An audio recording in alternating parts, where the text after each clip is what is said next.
Israeli सेना ने Gaza के कोने कोने में घुसकर उसे खंडहर में तब्दील कर दिया है, लेकिन उसके बावजूद वो हमास का सफाया करने में नाकामयाब रही है। उत्तरी गाजा में जिन इलाकों से आईडीएफ ने हमास को उखाड़ फेंका था, अब उन्हीं इलाकों में हमास की दोबारा वापसी हो रही है। लेकिन सबसे बड़ी बात यह है कि गाजा के रफा शहर में हमास का नेटवर्क अभी भी बरकरार है और रफा से अब इजरायली सेना पर एक के बाद एक बड़े हमले हो रहे हैं, जिसकी वजह से पीएम नेतन्याहू की मुश्किलें बढ़ गई हैं।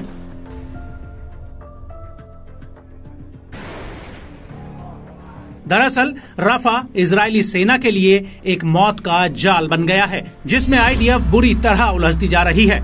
लेकिन पीएम नेतन्याहू का कहना है कि रफा से हमास के सफाए के बाद ही आईडीएफ गाजा से बाहर निकलेगी। लेकिन अब रफा पर हमले को लेकर इजराइल में विरोध शुरू हो गए हैं।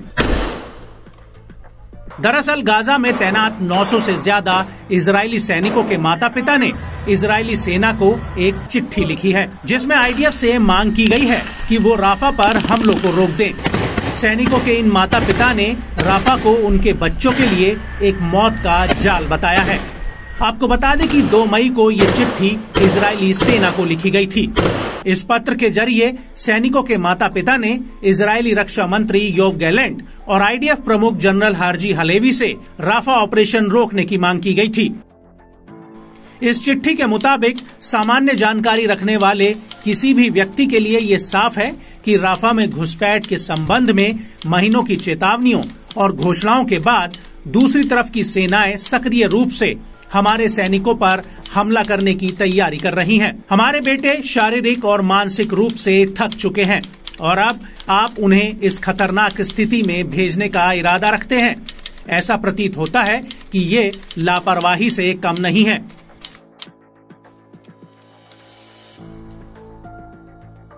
आपको बता दें कि राफा के भीतर किसी भी इजरायली सैनिक के लिए जटिल हालात हैं। हमास ने महीनों का वक्त लगाकर वहां पर खुद को मजबूत किया है।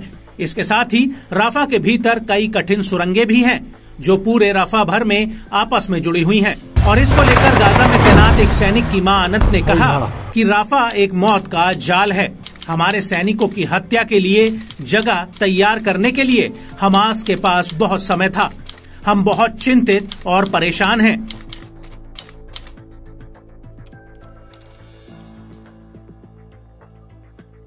लेकिन इस सब के बीच बड़ी बात यह है कि इजरायली पीएम बेंजामिन नेतन्याहू का कहना है कि गाजा के भीतर हमास का आखिरी गढ़ रफा है, जहां पर हमास की कम से कम 4 बटालियन तैनात हैं और हमास के सफाए और बंधकों की रिहाई के लिए रफा पर हमला जरूरी है। आपको बता दें कि हमास की कैद में अभी भी इजराइल के 132 नागरिक हैं। लेकिन रफा पर हमले को लेकर इजरायली सेना के भीतर कुछ सैनिकों में भी चिंता है।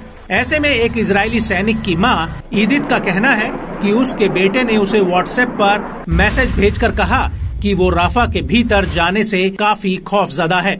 मेरे बेटे का कहना है कि वो हमास के साथ लड़ाई के खिलाफ नहीं है, लेकिन राफा के भीतर घुसना इस मिशन को उचित नहीं ठहराता है।